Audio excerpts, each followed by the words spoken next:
Bonjour à tous et bienvenue. Alors, je rigole déjà avant même de commencer la vidéo, tellement là je vois la pile des livres que j'ai sélectionnés pour ma liste d'envie pour cet été. Et c'est du grand n'importe quoi. C'est du grand n'importe quoi. Mais évidemment, je ne vais pas lire, il y en a quoi, il y en a une quinzaine, c'est n'importe quoi. Mais en même temps, je me suis dit, je restreins comme ça la bibliothèque à une quinzaine, je sais pas moi, même une vingtaine de livres. Et puis parmi tout cela, comme ça, je piocherai à l'envie selon le moment, selon ce que j'aurai envie de lire à ce moment-là. Mais évidemment, et je rassure tous ceux qui de suite sont en train de commenter en disant mais comment vous faites, vous n'arriverez pas à lire tout ça, je les rassure de suite, évidemment non, je ne réussirai pas à lire tout ça, sinon je n'aurai pas d'été. Et le moment de l'été, c'est le moment où on se pose pour essayer de lire des choses qu'on n'a pas forcément le temps de lire tout au long de l'année, notamment des gros pavés, notamment des grands classiques, des choses qu'on se dit bah là c'est peut-être pas le moment, donc je le lirai plus tard. Eh bien c'est exactement ce que j'ai choisi pour un livre parmi ceux-là. Le moment de l'été, c'est aussi le moment où j'essaierai de rattraper mon retard parmi les 20 travaux d'Adrien. Vous savez que là, j'ai fait celui recommandé par BookTok. Les prochains, j'ai de la Bitlit à lire, j'ai de l'univers magique à lire, j'ai un livre à lire depuis plus de 50 ans, j'ai de la lecture commune. Bon, bref, j'ai pas mal comme ça de retard, mais je vais essayer. J'en ai sélectionné. Je ne vous dirai pas évidemment lesquels c'est à chaque fois, sauf la Bitlit parce que je ne l'ai pas encore sélectionné, donc il n'est pas là. Il faut encore que je le choisisse. Vous m'avez déjà beaucoup aidé, mais continuez à le faire si vous avez des conseils, ça m'aiderait beaucoup. Allez, on commence de suite avec, vous vous souvenez, le sac d'été, le sac magique d'été. D'ailleurs, si vous êtes sur Instagram, sachez que je le fais gagner sur Instagram. C'est la période des concours. Voilà, vous avez été nombreux, très nombreux à participer au concours des éditions Arco pour gagner 3 grands classiques. Je vous en remercie. Et d'ailleurs, la personne qui a gagné, au moment où je tourne la vidéo, donc je ne sais pas si ça sera encore le cas au moment où elle sera publiée, la personne n'avait pas encore vu qu'elle avait gagné. Donc c'est pas comme au loto, ça serait dommage de passer à côté du gros lot et de ne pas ensuite se manifester pour gagner le truc. Si vous avez gagné ou si vous avez participé, allez voir votre commentaire parce que j'ai répondu juste en dessous.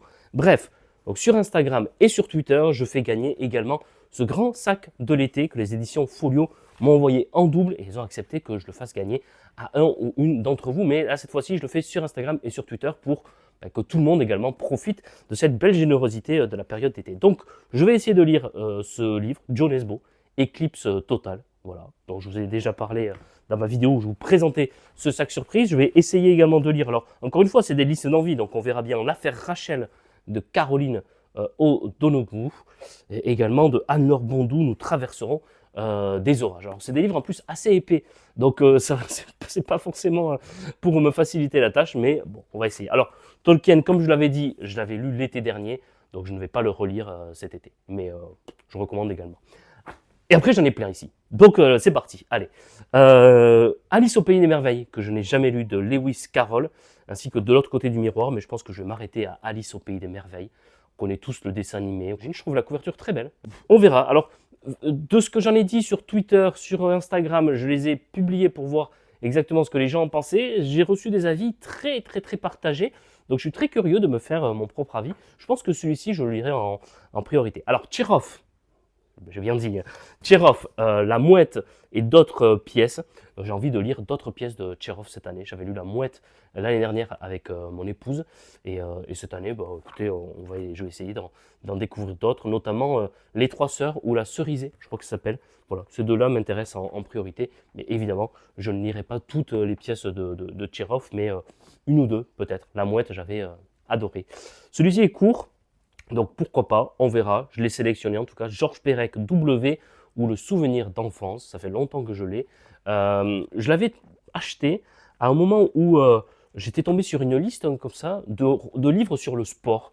Et ça m'intéressait à l'époque de lire, de voir qu'est-ce qu'il y avait qui était paru dans la littérature dite classique sur le sport. Et j'avais vu celui-ci dans cette liste. Depuis, j'en ai eu des retours différents. On verra bien si j'ai le temps de le lire.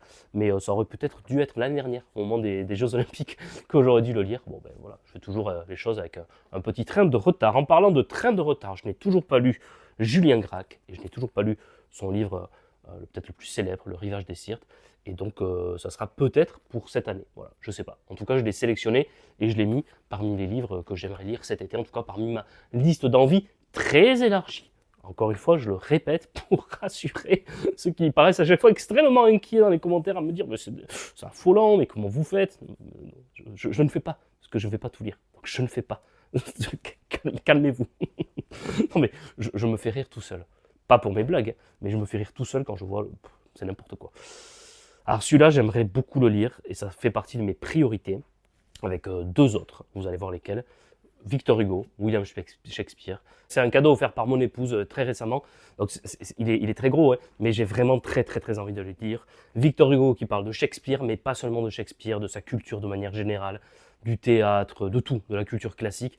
Ça m'intéresse énormément. Ah, pourquoi on est passé à une lumière beaucoup moins vive depuis tout à l'heure? Bon, je vois ce qui s'est passé, c'est les magies des enregistrements, c'est pas grave, on continue, on parle de littérature, peu importe que la lumière fût. La lumière, elle nous vient de ça. Des mots. Un autre cadeau de mon épouse qu'elle m'a fait récemment et que je vais lire cet été parce qu'il est très court et les livres comme ça se lisent voilà, comme une petite bouchée de pain. C'est beau ce que je dis, hein.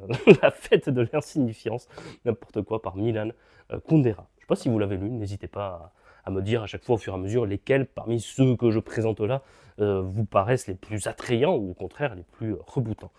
Georges Simenon, on continue notre année Simenon avec toujours un petit mois ou deux de retard. Je ne sais plus, l'affaire, c'est un fiacre. Je ne sais pas encore du tout ce à quoi m'attendre. Peut-être que ce sera un livre que je lirai sans lire le résumé, parce qu'il y a aussi ça parmi les 20 travaux d'Adrien. C'est marrant parce que parmi les 20 travaux, il y en a un, c'est lire un livre sorti il y a plus de 50 ans.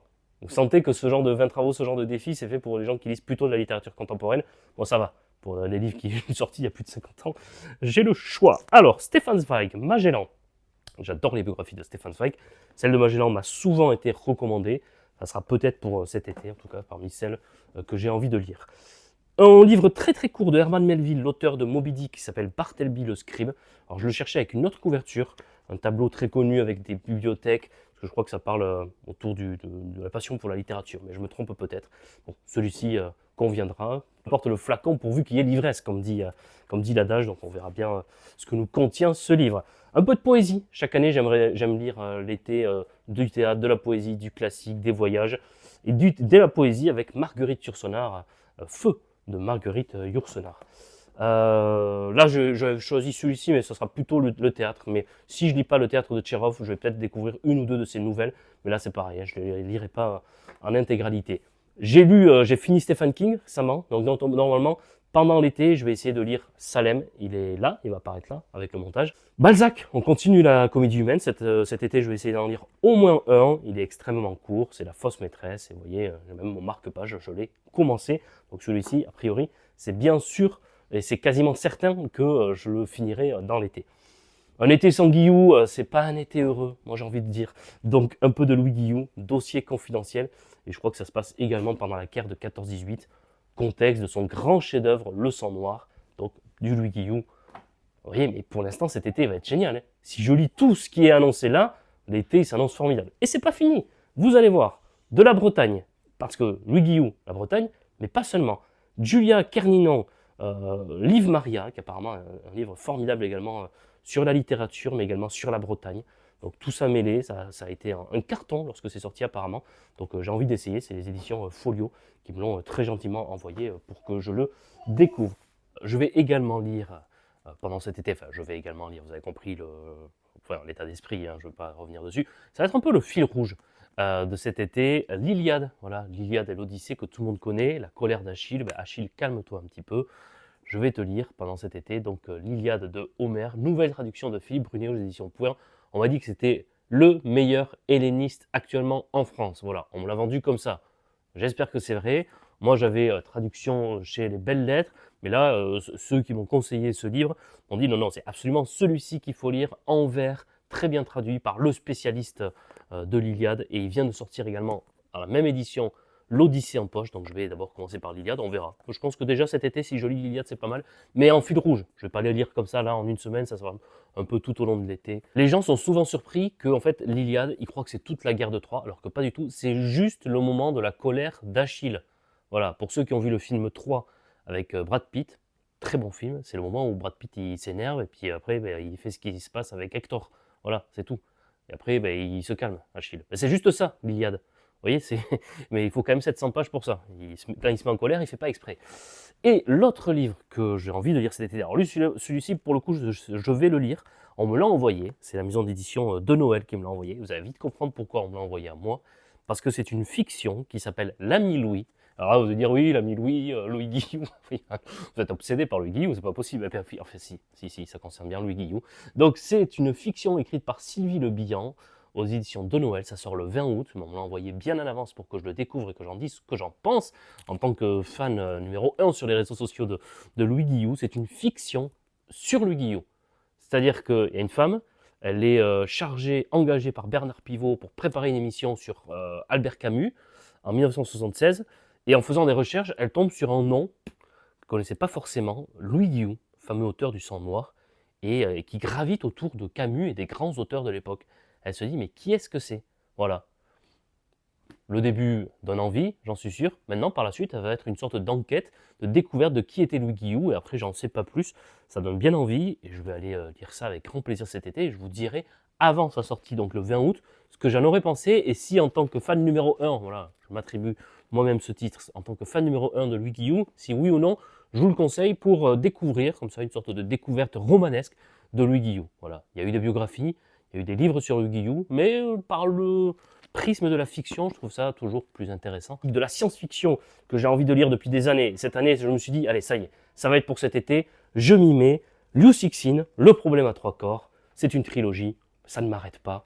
Le problème à trois corps, ça sera surtout le problème à 3 livres que cette trilogie, mais on va y arriver. Souhaitez-moi bonne chance, je suis parti, je suis lancé, pour l'instant j'adore. On m'avait dit, attention, pour s'y mettre au début c'est un peu compliqué, que nenni, pour l'instant j'adore. Je suis de suite emballé. Donc très très content pour l'instant de lire ce chef-d'œuvre de la science-fiction. Un peu de Dostoïevski aussi. Oui, je vous avais dit que c'était n'importe quoi. Hein. Je vous avais prévenu dès les premières secondes de cette vidéo. Hein. Donc ne vous offusquez pas à vous dire là, mais c'est n'importe quoi. Qu'est-ce que c'est? Oui, ça l'est. C'est moi-même qui vous l'ai dit. Donc Dostoïevski, une sale histoire. L'autre jour, quand je vous parlais de Dostoïevski, ça m'a donné envie de le relire. Bah, on va essayer. En tout cas, il est très très cool. Vous voyez, ce genre de livre qu'en une après-midi, comme ça, c'est possible d'être lu. On verra bien si ça sera fait. Celui-ci également pris en boîte à livres l'autre jour. Extrêmement court également. Marcel Pagnol, Pirouette. Pirouette cacahuète, voilà. La blague était là. On va la laisser celle-là. Mais on voit que l'été arrive. Hein. Il fait chaud. Ça fait plusieurs jours que c'est la canicule ici. Ça se sent, même dans les blagues. Voilà. On va essayer de le lire. Et on fera plus la blague. Promis. Alors c'est parti. Alors il est là. Après Shakespeare par Victor Hugo. L'autre priorité de cet été, c'est celui que je vous annonce depuis des mois, des années, celui que je dis que j'ai envie de le lire, celui dont j'ai peur même d'amorcer la lecture, tant je me dis il faut absolument que j'aime, parce que tout me donne envie dans ce livre, et en même temps si on le commence et qu'on se dit ah j'aime pas, c'est la déception, mais j'ai tellement envie de le lire que ça y est, c'est parti, c'est pour cet été. Miguel de Cervantes, Don Quichotte de la Mancha, voilà, l'ingénieux Hidalgo, c'est pour cet été, c'est dans cette édition qu'on m'a conseillé. Je me suis renseigné, j'ai pris plein de renseignements, j'ai appelé la NASA, j'ai appelé le roi d'Espagne, j'ai appelé tout le monde pour savoir quelle édition il fallait lire. On m'a dit, traduction, celle-ci est géniale. Donc c'est parti, je vous dirai à la fin de l'été ce que j'en aurais pensé, c'est sûr. Je me fixe le défi, cet été, je le lis. Il en reste encore quelques-uns, plus beaucoup, mais quelques-uns quand même. Il reste Le ravissement de Lol V. Stein de Marguerite Duras. Voilà, j'ai envie de découvrir Marguerite Duras cet été. On m'a conseillé de commencer par celui-ci. Pourquoi pas? Celui-là aussi, on me l'a conseillé tellement je l'ai vu passer et ça a l'air absolument génial. J'adore Rome, ça se passe à Rome, ça se passe en été, il fait chaud, il y a une histoire d'amour, pourquoi pas? Gianfranco Caligaric, Le dernier été en ville. Voilà. Du Dumas, parce qu'il y a du Dostoïevski, il y a du Hugo, il y a du Tchekhov, vous voyez, il y a vraiment de la qualité dans cette liste d'envie, mais il manquait Alexandre Dumas.